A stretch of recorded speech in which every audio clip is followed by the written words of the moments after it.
the XS Noize Podcast with Mark Millar. Hi everyone, welcome to episode 46 of the XS Noize Music Podcast. Thanks for downloading. I'm your host, my name is Mark Millar, and this week my guest is Mark Morriss, frontman of the Bluetones. If you missed last week's episode, I spoke to Northern Irish artist Conor White about his new Dreamers EP, songwriting, touring and much more. So check it out, and if you like the podcast, it would be amazing if you subscribed and shared with your friends. If you want up-to-date music news, album reviews and interviews, then check out our main website at xsnoize.com. You can also follow us on Instagram, Twitter and Facebook. Here's XS Noize writer Dan Lynch with some highlights of what's on the website this week. American rock group Tomahawk tell all about the making of their fifth album, Tonic Immobility. Dan Volahov has spoken to the band about recording the album, writing and working remotely, and a return to live gigs. That's in the interviews section. We've got some new releases streaming on the website this week. 90s band Black Box have reworked their hit I Don't Know Anybody Else to mark 31 years since its release. Sam and the Sea have a double A-side single, and The Vaccines have released the title track of their upcoming new album, Back in Love City. The album's due for release on September 10th. Finally, we've got a first look at the new music video from Faye. The Ohio-based musician says she takes influence from acts like Nirvana, Chris Cornell, Pearl Jam and Taylor Swift. You can watch the video for As I Am and keep up to date with all the latest music news at xsnoize.com. The Bluetones' debut album, Expecting to Fly, was released in February 1996 and went straight to number 1. To celebrate, the band are releasing an Expecting to Fly vinyl box set and the band's first 2 albums on single vinyl and a 6 CD box set, featuring all the band's first period of recordings. I sat down with the Bluetones frontman Mark Morriss to look back at the album. So sit back, relax and enjoy the XS Noize Music Podcast with Mark Morriss. So hi Mark, how are you doing? Good afternoon, evening or morning, whatever time it is where you're listening. I'm all right, thanks. How are you, Mark? Not too bad. It is afternoon in Belfast. Yeah, so going back, the Bluetones formed in Hounslow in 1993. The band was originally named The Bottle Garden. What was it? Yeah. What was that name all about? And why did you change it to Bluetones? Well, the Bottle Garden was a band that my friend Robin formed.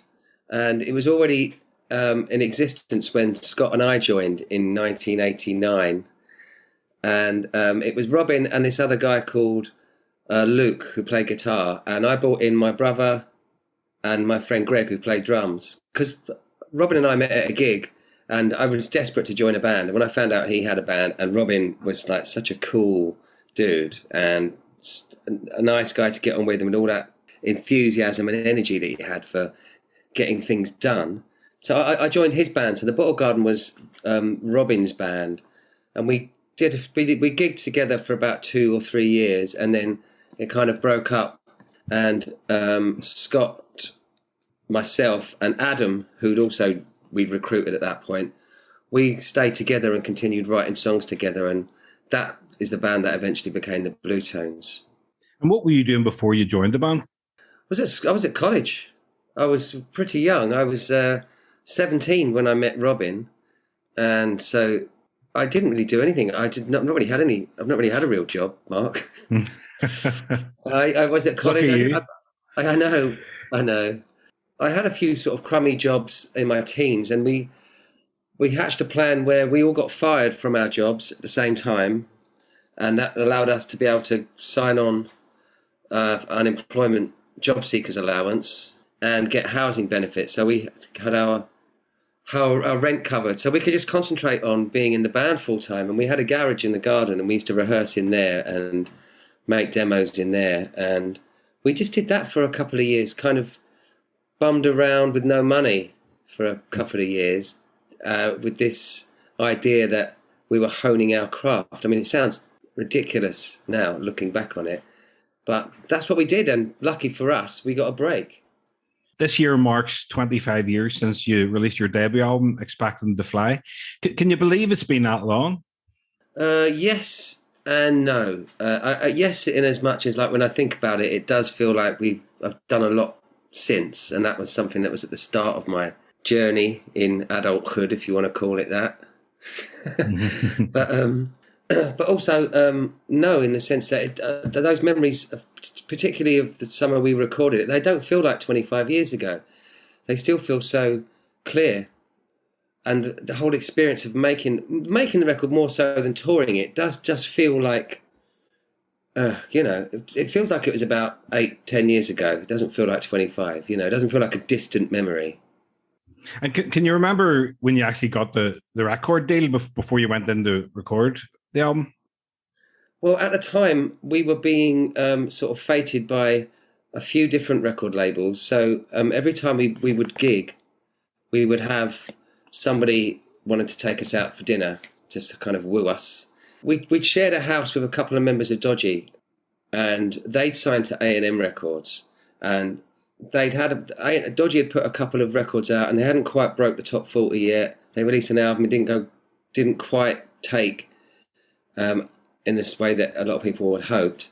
But A&M stuck with them, and at that time there was a lot of bands just being kicked out the door. You'd have 1 or 2 singles, an album, and then if it didn't take, you were out the door. But A&M stuck with Dodgy, and they really believed in them. And for us, that was something that was attractive to us, that there wasn't that pressure to have a hit, because it's like rolling the dice. Who controls it if you have a hit? It's completely out of your hands. It's a gamble. Mm-hmm. And so to have that pressure removed and that sense of support was important. So, pretty much everybody, we had meetings with pretty much every single label, and we went with A&M because of that reason. And we visited them at the label. It was a relatively small company in a single building in Fulham, in West London. And we just thought, okay, this feels like it feels like an indie label, but it's a major. And we were very happy to go with A&M at the time. We liked the people we were working with, and we felt that they gave us a lot of creative influence and control. Well, to celebrate the 25th anniversary of Expecting to Fly, you're releasing a vinyl box set and a 6 CD box set featuring the band's first period of recordings. When compiling the box set, did you come across any hidden gems that you'd forgotten about? A couple, recordings-wise rather than songs-wise, because I think over the years we've kind of drained the pool of songs that we had not finished, that we thought had any substance. But there were some recordings did come to light. Some of the stuff I was talking about a minute ago, the recordings we made in those early days. Nigel from Dodgy, in fact, had recorded us on his Fostex 4-track, and he discovered them. He was going through his old files, and they were still on cassette. So he digitised them, and we were able to include them in the box set as something that was a genuinely, after all these years, newly unearthed item, which I didn't think we'd had any more of those. Was that the garage sessions or something like that? Yeah, but no, aside from that, there's some stuff that we did a few years ago. I think that was with A&M Records, not A&M. That would have been with Cooking Vinyl. Sorry, right. And that was about 16 years ago that we released that. But these recordings weren't on that. We didn't have these. Nigel had these. We managed to lose them. No, it's quite amazing. I mean, Expecting to Fly was released on the 12th of February, 96. It knocked Oasis' What's the Story, Morning Glory off the number 1 spot in the UK albums chart. That must have felt amazing for a debut album. It was all very surreal, if I'm honest, Mark. We didn't foresee any of the success that Slight Return would sort of foreshadow. It just felt like it felt like it was all going to end like that. It all happened so easily, and so not easily, so quickly. So you thought it was all going to go away very quickly. Mm-hmm. And to be honest, I mean, I was never a fan of Oasis then or now. So there was no sense of satisfaction of knocking them off number 1 or anything like that. And again, it goes back to what I said a minute ago about these things being just out of your control. And it's not like you can take credit for how many people buy your record. You just got to say thanks and feel lucky. But I think we just I think we were pleased and nervous about it, because it suddenly propelled us into a level of attention that we weren't necessarily ready for. We were all very young, I was what age was I? I was 24 years old when that was all going off, and I wasn't a particularly mature 24. My main memories at that time are like us having a lot of our friends around, because we were keen to share as much of this a good time as possible while it lasted, which is strange now, 25 years later, talking about it, and we're still touring and still, to be recording again at some point. I think I don't think we didn't suddenly feel like the new kids on the block, if you pardon the expression. Well, you also released 3 singles off the album. There's Bluetonic, which peaked at number 19, Cut Some Rug, peaked at number 7, and you mentioned Slight Return, which, it's a special song, isn't it? I mean, do you ever tire of playing it or hearing it? I tire of hearing it more than I tire of playing it. If that makes sense. Yeah. I enjoy playing it, but when I hear the recording, it just, it's like a lot of those recordings, because, it is what it is, but there's so many things about it I'd change. Not so many things, little bits about it. I don't know. It's not. It doesn't belong to me anymore. It doesn't belong to the band anymore. It's out there. It belongs to the audience, and that's a strange balance, because it's not as if it's jazz and we can change it every time we play it, or it's not a song that lends itself to a great deal of reinterpretation. You have to be pretty faithful to your own stuff, I think, because that's what the audience really wants.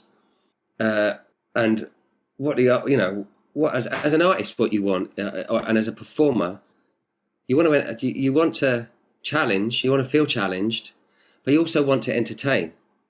You want to feel good about people feeling good. There's no getting away from that. And I enjoy playing it more than like I say, listening to it. It's the same with all those old songs, because you can get inside them, and I feel, it feels like I'm in sometimes, not that I feel distant from the songs emotionally, but I do feel like I'm singing songs that were written by a different person, because I was a different person. Well,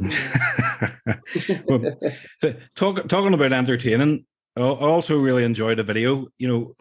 What inspired the shuffle dance in the video? Oh, I tell you what inspired the shuffle dance in the video, Mark. It was, we'd been there filming since about 6 o'clock in the morning, and that was one of the last shots of the day that they were wanting to get, was a band performance. And we were so tired, and we were just encouraged to liven it up a little bit. And that was me sort of being sarcastic, doing a little Norman Wisdom style dance. Mr. Grimsdale type thing. Mr. Grimsdale! And that was that really, and they left it in the video. I literally did it once for the amount of time you see it, and they left it in. It was that sort of going, can we go home now? Well, you must have been knackered, because you did plenty of running about during the video. Yeah, I know. That was also our damn foolish idea. We had the idea that we wanted to emulate the look of the film, The Loneliness of the Long Distance Runner, the Tom Courtenay film, and it was our idea to emulate that style, the way they all dressed in their sort of, because it was set in a Borstal and with their duffel coats and everything, and that was what lent itself to that. But there's also lots of running in it, which we didn't think through fully. So you're running about all day? Yeah, it was quite tiring. And then I think we did what was it? The next video was Cut Some Rug. Yeah, the next video was Cut Some Rug, and that was one of those videos where we only had to really turn up for half a day just to mime. And that was basically a direct result of us thinking, we don't want to do another 20-odd hour shoot. How did it feel about being classed as a Britpop band? Do you think it was a hindrance or a benefit at the time? Well, I think it's a bit of both, isn't it? I think we resisted it a lot at the time because we were very resentful of being lumped in and grouped together with artists that we didn't necessarily think that we had anything in common with. But that's the nature of these scenes, isn't it? You could say that about punk. Sham 69 are considered punk, and so are the Pistols considered punk. I don't see too much correlation between the two, apart from the fact that they shout. The content's very different, for want of a better word. Same with, there's X-Ray Specs and there's the Ramones. They're both considered punk, but you couldn't get two more different guitar bands And so it's the same for us. It felt like it was, it was a bit lazy on the part of journalism, the journalists. It's shorthand for white boys with guitars, which it also wasn't. There was plenty of females in this scene, as it were, and no, we just sort of resented it. But after a while, you can't fight these things forever. You've got to pick your battles, and it's a waste of time us trying to change people's perception of us after this long. If that's what they want to call us, that's what they can call us. Yeah. Won't lose sleep over it anymore. Do you think the 90s was the last great era for music?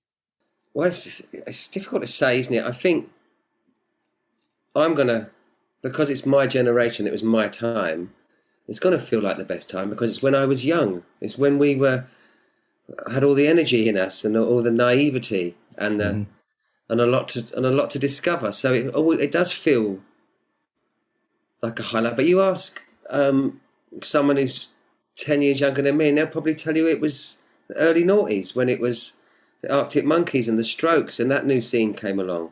I don't know. It feels like it was. I think it's to do with the way that since then, if you ask me, I think it's the fact that media has kind of dissolved so much since then, and you've got so many more outlets with the internet and fewer weekly print newspapers. I think that's made it feel like we haven't had the same movement since, because we haven't had the same vehicles with which to get it out to the people. Does that make sense? Yeah, I think it's a pity, that music magazines and papers are just, they're just demised. Q magazine's gone. There's only really Mojo and Uncut, really, and a few others. They're monthlies, and so you don't get a new face every week. When you go into this sweet shop, the newsagent, you'd see the Enemy on the shelf, you'd see the Melody Maker on Sounds on the shelf. Each week it was a different cover, each week it was a different artist on the cover, and there was quite a sort of a high turnover of new faces, and I think it's had a subliminal effect on us. Whether you bought the Enemy or not, you'd know who was on the cover, yeah, because you'd see it. Everyone would, and now that's gone. Now that's not there, and it's all hidden away on the internet. It's not right there in our faces when we're going to buy our Baccy or our sherbet dabs. I know, it's a pity. Up to now, the Bluetones have had 13 top 40 singles and 3 top 10 albums in the UK charts. Thanks for saying up to now as well. I appreciate that. Absolutely. Your optimism. Looking back, what were your highlights from that time in the band? From the hit making days, I would say it's periods like the summer of '99 when we recorded Science and Nature is a very strong period in my memory for many reasons, but largely because of what we were doing at the time. It had been a pretty challenging year for the band, and our first real big decisions to make in terms of what steps we were going to take next. And we made a couple of missteps before we got it right, which was choosing and finding a producer for that album and finding a location to record it, and then just getting on and making it. So that summer was a brilliant. It was a summer of the eclipse, the lunar eclipse. Right. We were there in Cornwall for that, and we had a great vantage point. It was it felt like 10 weeks of sunshine. But that time, the first time we visited Japan, or the first few times we would visit Japan, a very strong, emotional, and I don't know, what's the word here? It just felt like a significant time. It felt like a period of soak this up, Mark, because you don't know when you're going to be back. It's that imposter syndrome again. And it's moments like that. It's like when we were shooting the video for Solomon Bites the Worm on the second album. We shot part of it in Mexico, and then after we'd finished, we just hired a van and drove down to Acapulco for a few days, and it was January, so it was completely empty. And it did feel like it was just the band and our tour manager and our manager. And it did just feel like we had the whole of Acapulco to ourselves. And that was a really lovely time. There's little things like that, and there's the sort of the moments behind the scenes, I suppose, that we shared together. And weirdly, that final, when we broke up in 2011, that tour was very emotional, and it bonded us even closer, even though it was our last tour together. Just the four of us, because we are four. I know it sounds corny, but the four of us are still best friends. The right four people got together in the first place. Very lucky. But we're still the four best. We still care about each other a lot. We still like to see each other. The trick when we get together for rehearsals is not, are we going to work hard enough in itself, but are we just going to stop just chatting and socialising and get on with the work? Because we just sit around and catch up and make jokes and hang out and share things like what we've been listening to, what we've been watching, what we've been reading. And then it's like, oh crap, we've only got half a day left. We've got to do a week's worth of rehearsal. Well, when you did break up at that time and you were friends, it's very unusual for bands to break up, and still remain friends. What was the reason behind that? Did you just want to pursue your solo work? Oh no, not in the least. No, that wasn't a concern. I'd already released a solo album in 2008, and then the Bluetones did another album in 2010. And it wasn't that at all.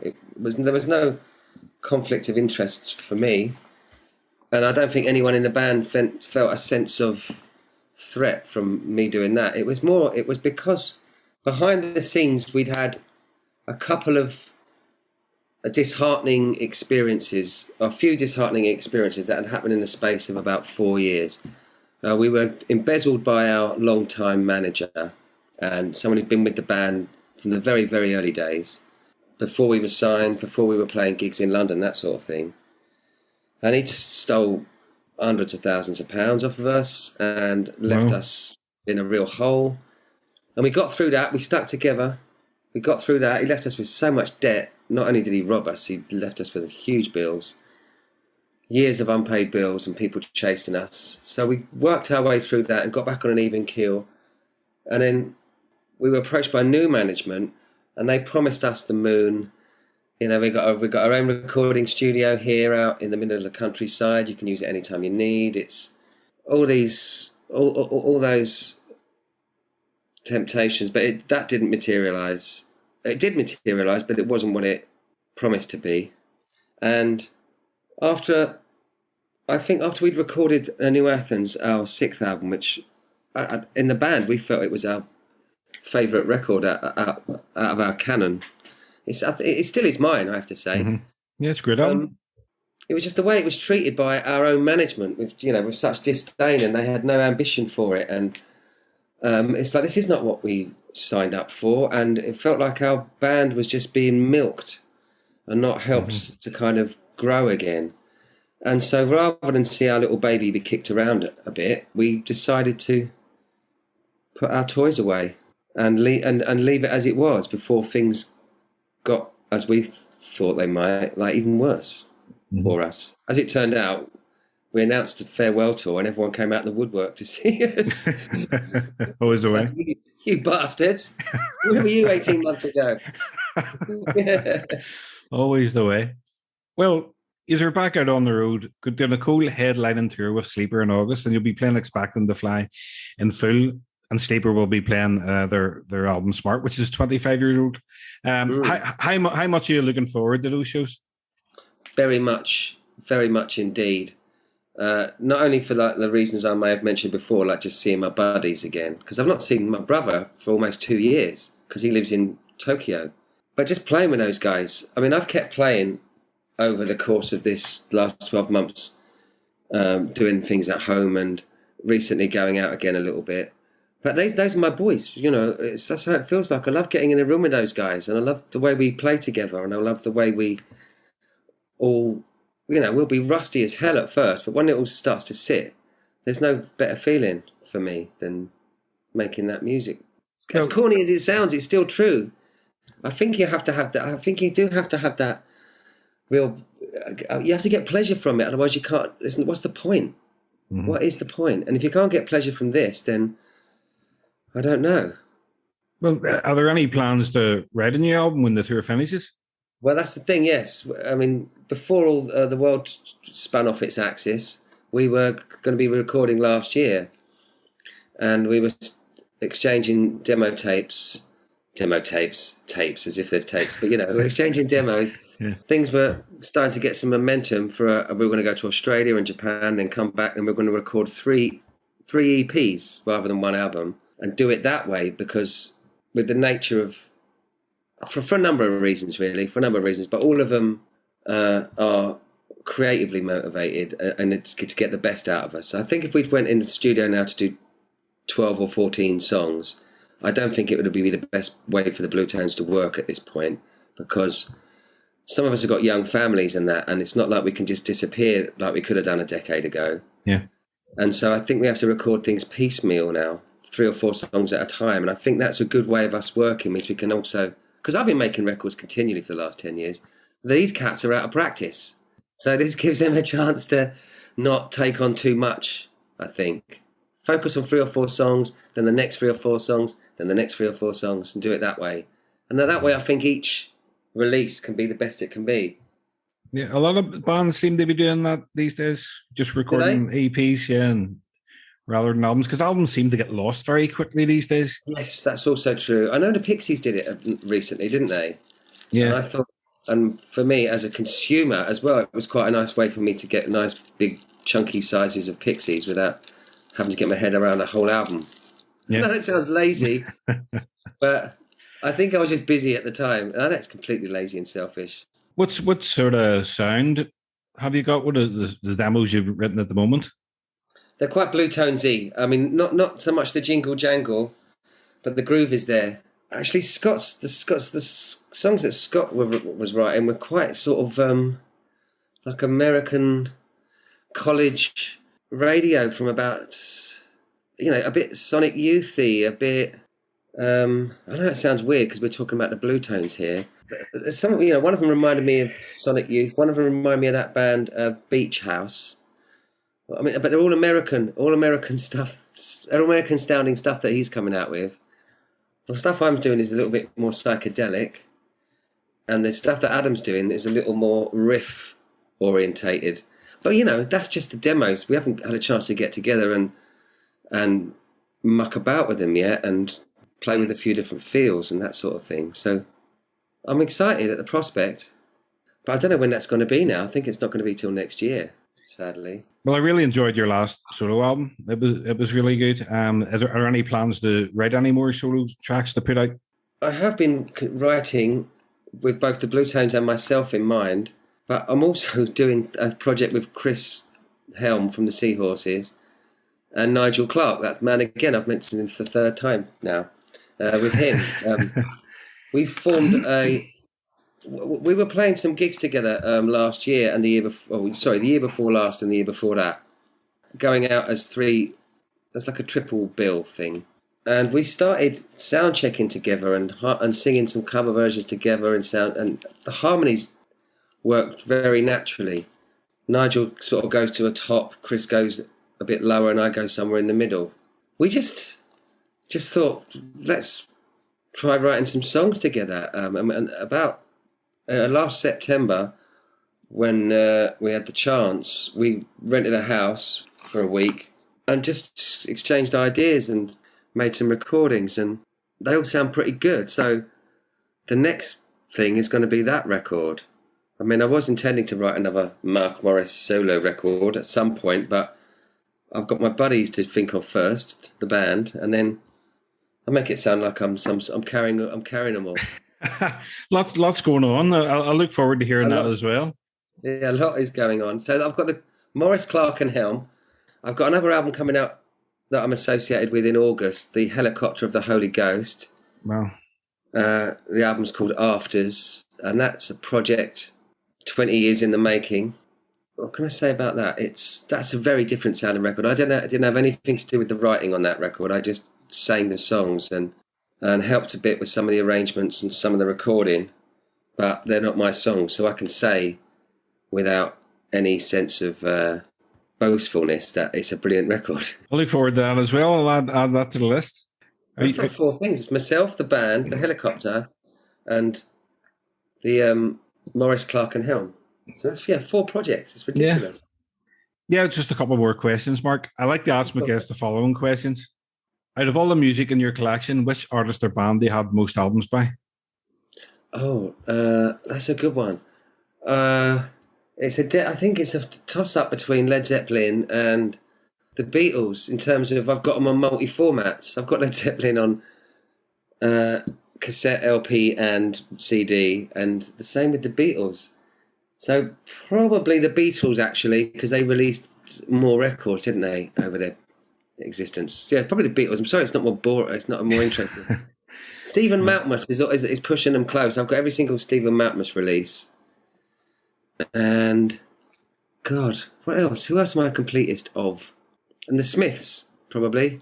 I'm trying to expand my James Brown collection. I became sort of obsessed with James Brown about a year and a half ago, and it hasn't worn off yet. I bought one of his hits recently. It's a hits album. You know, I just love the sounds. The band, they're amazing. Really funky. Well, that's it. And I've branched out into the actual albums now. I've always listened to James Brown collections when I was before, and I've just discovered the beauty of some of the soundtracks that he made, and the album that he made for God, what's it called? My mind's just gone completely blank again. It's the Payback. Check that album out, Mark. It's a double album. It's a beauty. There's only 8 songs on it, right? But every single one is an absolute pearl. If you only know the hits like I did, this just changes everything. Yeah, well, I'm the same. I only know the hits, you see, so yeah, I will definitely check that out. But here's one for you. Which song or album is your guilty pleasure? Which song or album is my guilty pleasure? Well, you know what? There's an album I'm very passionate about, and it took a lot of heat at the time, and it's not exactly recovered much of its credibility since. But it's Terence Trent D'Arby. His second album, it's called Neither Fish Nor Flesh. It was the hugely anticipated follow-up to Introducing the Hard Line. And it kind of tanked at the time. There was a lot of hype about it, and he was considered too big for his own boots and all that sort of thing. But it's an absolutely brilliant album. It's as funky as hell. It's strongly influenced by things like James Brown and Funkadelic, but equally as much by psychedelia. And so it's something quite Prince about it, in a way it brings all these styles together. And also, he plays a lot of the instruments on it himself, drums and guitars and pianos, and he was a talented dude. Yeah, and I think the reception that record got, obviously, I think it just sent him into a bit of a spin, because after that he never really recovered his bravery as an artist. It's like, okay, well, I've tried my record and everyone hates it, so I'll go back to the template of just singing schmaltzy pop songs. Because the next album of his was Symphony or Damn, and it was very disappointing in comparison to the first two. But that album, I only consider it a guilty pleasure because when you say, can I stick this on? People go, what's that? And then you tell them and they go, what? The first album's amazing, and I only found out recently that Martin Weir produced it. Yeah, from Heaven 17. Yeah. Did he produce all of it? Or certain bits of it? I know he's on it. I think so. I have the vinyl over there somewhere. Here's a story. My nan used to work as a cleaner for British Airways. So when the planes landed, she was one part of the crew that would quickly scuttle on, clean them up for the next flight. And she found all sorts of things tucked in the little pocket behind the seats. And one day she brought me home a blank cassette, just because she knew I liked blank cassettes, because I'd use them for recording the radio and things like that. So she gave me this blank cassette. And it said on it, Terry D'Arby, Early Songs, 1985. And it was the demos for Introducing the Hard Line. I've still got it somewhere. I think I've still got it in this trunk down here behind me. Wow. So after he became... Luckily, I didn't tape over it. Because I would have that's why I used to just sellotape over the holes and just use it again for the top 40. But yeah, she found it on an airplane, the demo cassette of that first Terry D'Arby, as he was going by then, album. And is it good quality? Well, it was Wishing Well was on there. If You Let Me Stay was on there, and a couple of but not the cover, not the market, but it was very very basic. It was keyboards and drum machines, and So it was just the songs in a really basic form without a band, as I recall. So not great, but good to have. Yeah, absolutely. I think all the reissues now, they have to have his new name on it. They're not allowed to have Terence Trent D'Arby. I know. I tell you how I discovered this. It's because I recently acquired an Alexa. And I said, she's listening now, I can't say it, but I said, play Terence Trent D'Arby, and couldn't find it. And then I twigged, oh no, what's his name? So I had to ask for his new name, and then there it all was. He's still making music, you know. I think he had an album out last year. Yeah. You know? He's still quite big in some territory, but he looks strange these days. He's had a lot of plastic surgery. Yeah, I've seen him, you know, the 80s Top of the Pops shows. I've seen him on like the Top of the Pops in 1987, and he was being interviewed, and he did look a bit different. But it's when he's older, you know. Well, it's not that. I think he's had so much work done, even though it's been 35 years. He only looks about sort of 6 years older than he did. Yeah. and he doesn't have much expression. But yeah, what a talent, and what a debut album. Absolutely, yeah. He blew my mind when he first appeared on the scene. All that dancing around, doing the splits. Yeah, amazing. So I've got my stage moves from. That's where you got your sort of shuffle. Him and Norman Wisdom. So, Mark, what's next for the immediate future for the Bluetones? Well, Scott is coming over from Japan in about 3 weeks. And then he's going to have to isolate for a few days, and then we're going to start rehearsing. So that's the beginning of August.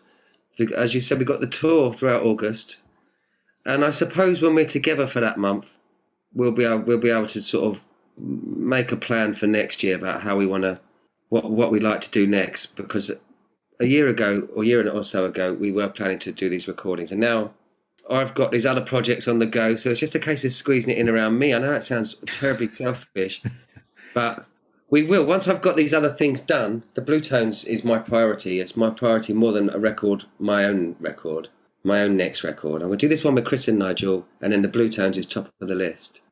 Otherwise, it'd be the other way around if it hadn't been for the pandemic. Again, Expecting to Fly, fantastic album. Always have it on rotation. So, yeah. Thanks for doing this. Thanks for listening to it, man. I mean, it still blows my mind that we're having a conversation about it 25 years later. I'm very humbled by all of that. So thanks. Yeah, great album. All right, Mark. Well, listen, enjoy your day and enjoy the football. Yeah, you too. Nice to talk to you, Mark. See you soon. Likewise. Thank you. Take it easy, mate. You too. Bye. Bye. The XS Noize Podcast with Mark Miller.